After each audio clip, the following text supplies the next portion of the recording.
मोहतरम दोस्तों, हमारे चैनल को सब्सक्राइब कर लीजिए और घंटी के बटन को भी दबा दीजिए ताकि हम आपके लिए रोजाना अच्छी अच्छी वीडियोस लाते रहें। काय पर जबान खामोश होगी, हाथ बोलेंगे, कान बोलेंगे, आंखें बोलेंगी और पैर बोलेंगे।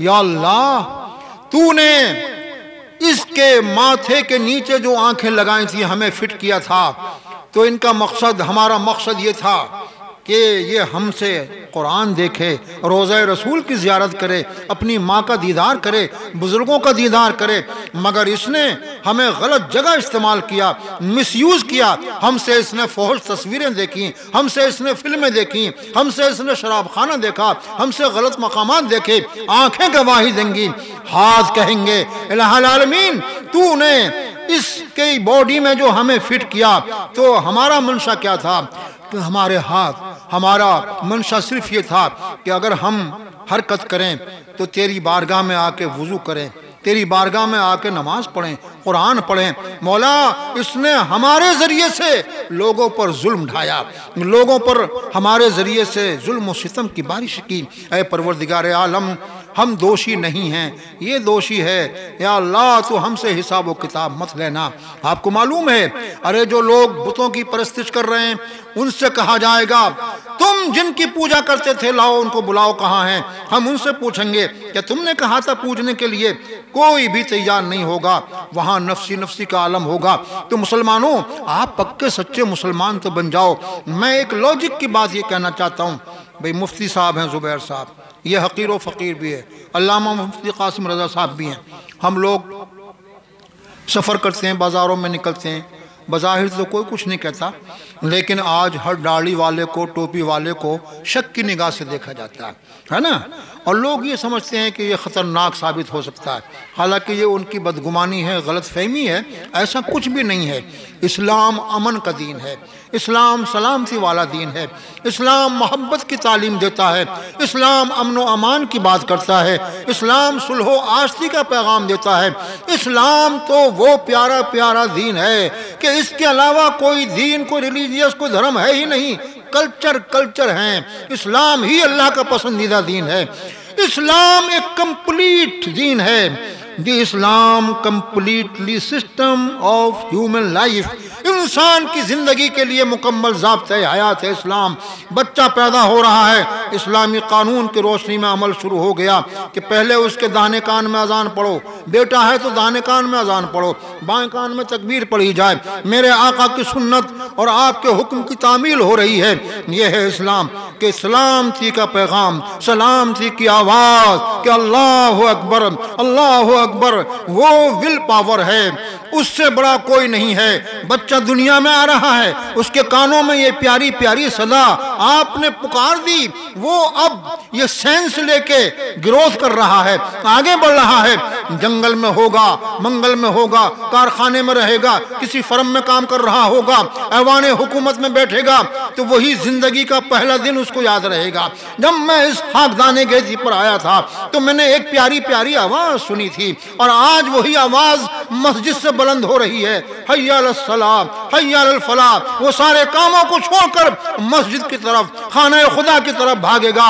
ऐ मौला, मैं हाजिर हो गया, तूने मुझे वजूद बख्शा है, तेरा शुक्र करने के लिए मैं तेरी बारगाह में हाजिर हो गया। इलाहुल आलमीन, ये पेशानी तेरे दरबार के अलावा कहीं नहीं झुकेगी। जब पेशानी मौला की बारगाह में रख दी तो मौला इरशाद फरमाता है, मेरे बंदे, अब तेरे और मेरे बीच में कोई फासला नहीं है, कोई पर्दा नहीं है। मांग ले जो मांगना चाहता है। वो बंदा जो सवाल करता है, रब उसको अता फरमा देता है।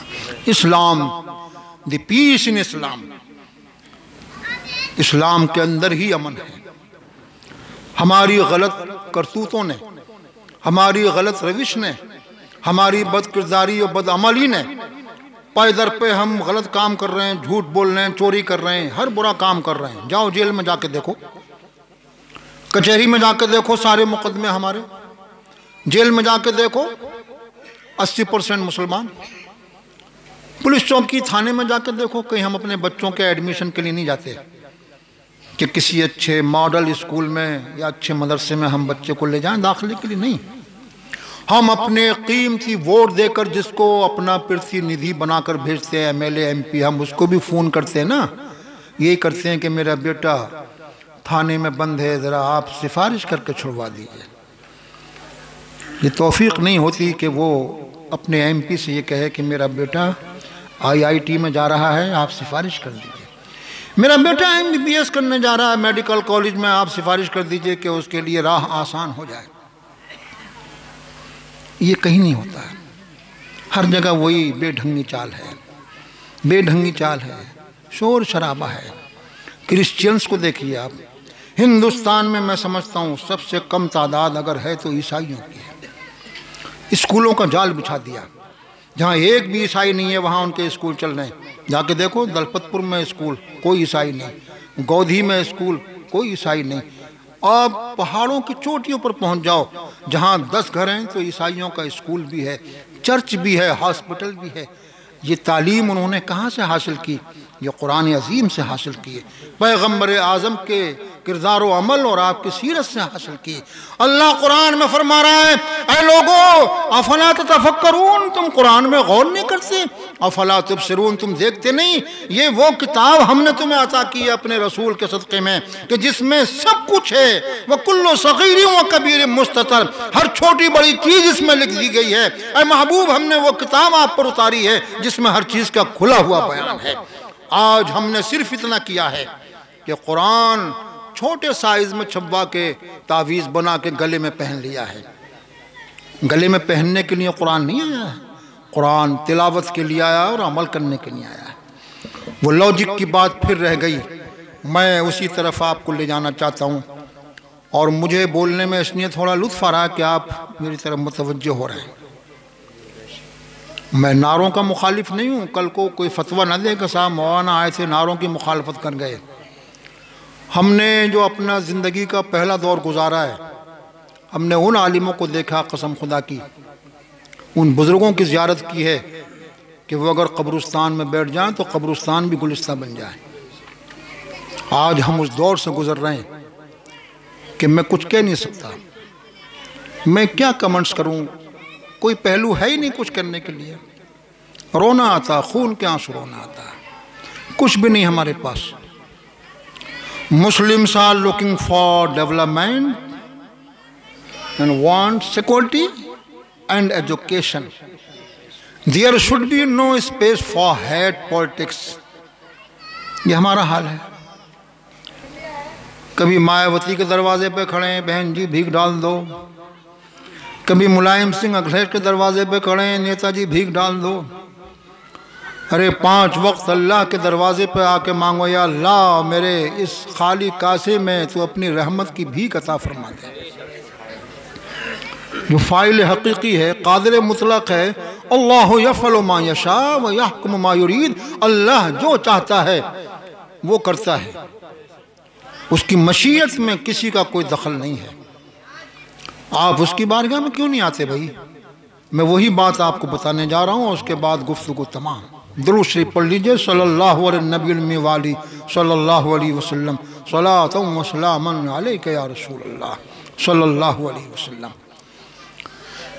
ये नारे कहाँ से ईजाद हुए, मैं थोड़ा सा ये भी आपको बता दूँ। इसकी जो बैकग्राउंड है, जो इसकी तारीख़ है, वो भी आप सुन लीजिए। नारे तकबीर, नारे रिसालत, और अब तो बहुत नारे शामिल हो गए, शुमार से बाहर हो गए नारे। ये 2 ही नारे थे बस, नारे तकबीर, नारे रिसालत।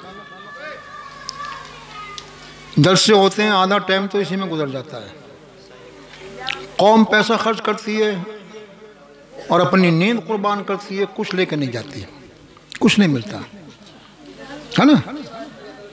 सुबह को बस इतना तबसरा होता है, भाई मौलाना साहब की आवाज़ बड़ी अच्छी थी, उनकी टोपी 4 मंजिला थी, उनके कुर्ते में साहब बेल बहुत अच्छी लगी हुई थी, और नाजिम साहब ने तो कमाल कर दिया, और शायर साहब जो आए थे, ओफ हो, फलां फिल्म की गाने की धुन में उन्होंने नात पढ़ी, मज़ा आ गया।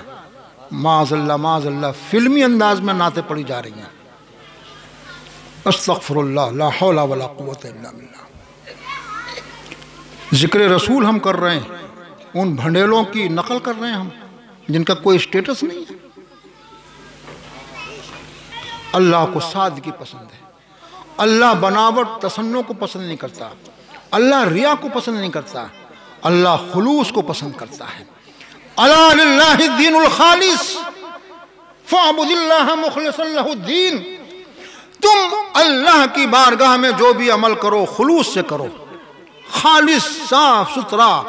अरे खाना खाते हो तो कल्पना करते हो कि मैं प्योर खाना खाऊं, आरओ लगा लिया प्योर पानी पीऊं। दवा तलाश करते हो, अच्छे मेडिकल पे जाते हो, बुध बाजार में प्रभात के पास जाते हो, अच्छी दवाएं मिलेंगी, क्वालिटी मेंटेन करता है। लेकिन मौला की बारगाह में आते हो ना तो 5 वक्त नमाज पढ़ी, ना गुस्ल का तरीक़ा मालूम, ना वज़ू का तरीक़ा मालूम, आए धड़ाधड़ रुको सजदा किया, पता नहीं क्या पढ़ा क्या नहीं पढ़ा, और आखिर में दुआ करने लगे, अल्लाह या अल्लाह मैं अमेरिका से बड़ा परेशान हूँ, उसे तबाह कर दे। ए अल्लाह इजराइल बहुत नुकसान पहुँचा रहा है, मेरी खेती बाड़ी छीन ली, उसे ख़त्म कर दे। ए अल्लाह मोदी योगी को ख़त्म कर दे, गोश्त बंद कर दिया। ये नाटक हो रहा है। अल्लाह ताला आलिमुल गैब व शहादा है, वो जानता है, तुम्हारे दिलों के हाल से वाकिफ है, समी व बसीर है। भाई ये सब चक्कर नहीं चलेगा। कलई वहां खुलेगी क़यामत के दिन, वहां एक एक चीज का हिसाब व किताब होगा। अगर ईमान के साथ हम दुनिया से चले गए तब हिसाब व किताब की गुंजाइश है, और ईमान से ही हाथ धो बैठे तो फिर कोई हिसाब किताब नहीं है, कोई हिसाब किताब नहीं है। रिजेक्टेड, चलो फरिश्तों इन्हें जहन्नम में ले जाओ, कुछ भी नहीं है इनके पास। राई के दाने के बराबर भी अगर ईमान की रमक सीने में बाकी है तो शफाअत रसूल से इंशाअल्लाह निजात हो जाएगी, बख्शिश हो जाएगी।